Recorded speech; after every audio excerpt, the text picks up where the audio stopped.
हो जाएगा। 702 को राम, रमेश और नरेश के बीच गलती से 1/3, 1/4, 1/6 के अनुपात में विभाजित करने के बजाय 3, 4 और 6 में विभाजित कर दिया गया। भैया भारी मिस्टेक हुई है यहां पर क्या हुआ है, भारी मिस्टेक। विभाजित करना था इस रेशो में, लेकिन गलती से इस रेशो में हो गया। कह बताओ सबसे अधिक किसने और कितना प्रॉफिट लिया। ये बहुत इंपॉर्टेंट क्वेश्चन है बच्चे आपके एग्जाम के लिए। मोस्ट इंपॉर्टेंट क्वेश्चन की कैटेगरी में रखना इसको, मोस्ट इंपॉर्टेंट की कैटेगरी में। कि विभाजित करना था इस रेशो में, गलती से कर दिया इसमें, क्या करें। सबसे पहले सही अनुपात लिखो। सही अनुपात का मतलब है कि किस रेशो में डिवाइड करना था। सर 1/3, 1/4 और 1/6। और इस रेशियो को मानक अनुपात स्टैंडर्ड रेशियो में चेंज करो। स्टैंडर्ड रेशियो में कैसे चेंज करते हैं बच्चा, 3, 4 और 6 का एलसीएम 12 होता है, 12 की मल्टीप्लाई तीनों में कर दो। एलसीएम की मल्टीप्लाई 3 चौको 12, 4 एकम 4, 4 तिया 12, 3 एकम 3, 6 दूनी 12, 2 एकम 2।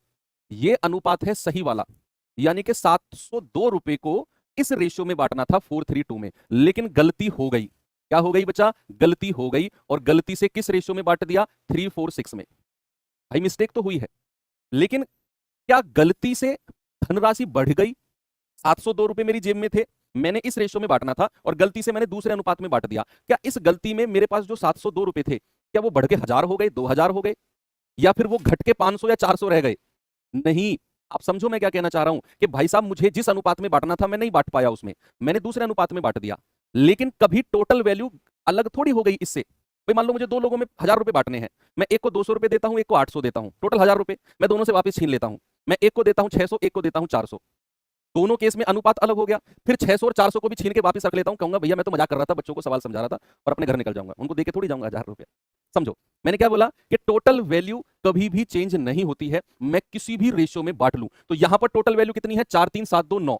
यहां पर टोटल वैल्यू कितनी है, 6 और 4 10 और 3 13। भैया सही अनुपात में टोटल 9 और गलत अनुपात में टोटल 13। ये कैसे हो सकता है जी, ये तो हो ही नहीं सकता, संभव ही नहीं है। टोटल वैल्यू कभी अलग हो ही नहीं सकती।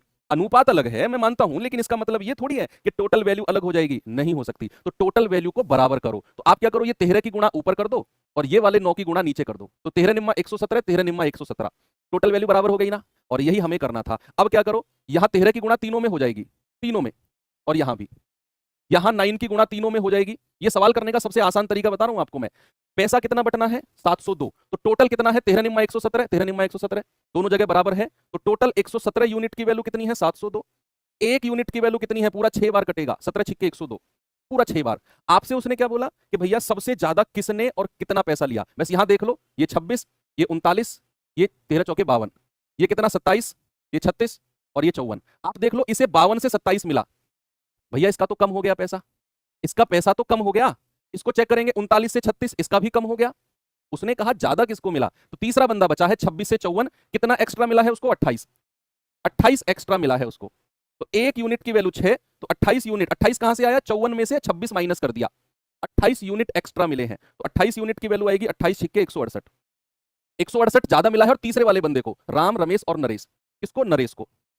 ऑप्शन चेक कर लो, नरेश को सबसे ज्यादा मिला होगा और 168 रुपए ज्यादा मिले होंगे।